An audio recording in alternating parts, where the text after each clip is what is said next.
नमस्कार किसान साथियों, आज हमें बताएंगे कि नवंबर के महीने में बैगन की खेती कैसे होती है। इस बारे में हम आपको पूरी जानकारी देंगे।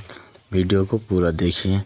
अगर हमारे चैनल पर नए आए हों तो सब्सक्राइब करें, लाइक करें, बेल आइकन को दबाना ना भूलें। चलिए हम बताते हैं कि नवंबर के महीने में बैगन की खेती कैसे होती है। जैसे कि नवंबर के महीने में अगर बैगन की खेती आप करते हैं तो बहुत ज़्यादा पैदावारी भी होती है, बहुत ज़्यादा आपको मार्केट में दाम भी रहता है। चलिए हम बात करेंगे कैसे इसको बुआई करें।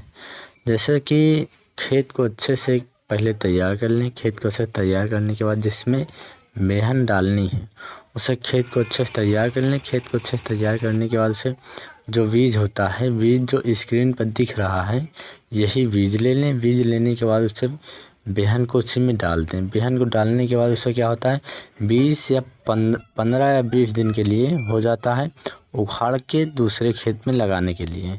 आपको उचाड़ के दूसरे खेत में लगाने के लिए हो जाता है 15 या 20 दिन में। तो अब हम बात करेंगे खेत में कौन सी कैसे तैयार करें जो खेत में लगाने के लायक हो जाता है।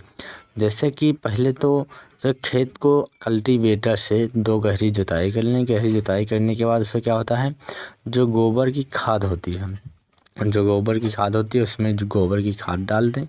गोबर की खाद डालने के साथ एक बार फिर से रोटावेटर से जुताई कर दें।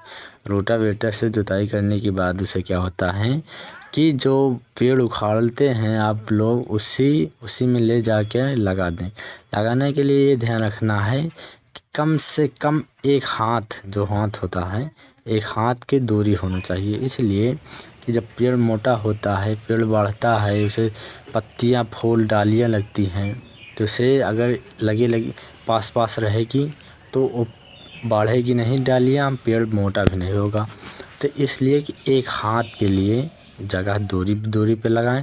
उसके बाद लगाने के बाद उससे क्या होता है, जो नीचे की जड़ होती है, उसमें क्या है कि उसमें माटी लगा दें। माटी मतलब डूढ़ीदार बना दें। डूढ़ीदार इसलिए बना दें कि जब बनाते हैं, जब फलता है आपको भांटा, जब बैगन लगती है, बैगन लगने के बाद उससे क्या होता है कि पेड़ को ओजनाई से गिर न पाए, इसलिए कि उसमें माटी लगा दें। माटी लगाने के लिए डूढ़िया से बना दें। बनाने के बाद उससे क्या होता है कि आप लोग समय समय से क्या होता है कि कीड़े कुछ लगते हैं, उसके बाद समय समय से आप उसे स्प्रे देते रहना। उसके बाद क्या होता है कि देखिए फूल और फल लगना चालू हो जाता है। उससे कुछ दिन में आपको तैयार हो जाता है मार्केट में बेचने के लिए। आपको जो भांटा जो स्क्रीन पर दिख रहा है बीज, वही बीज ले लें। इसलिए कि वो बीज लेते हैं तो आपको साइज लंबा रहता है, आपको पैदावारी भी ज़्यादा देती है।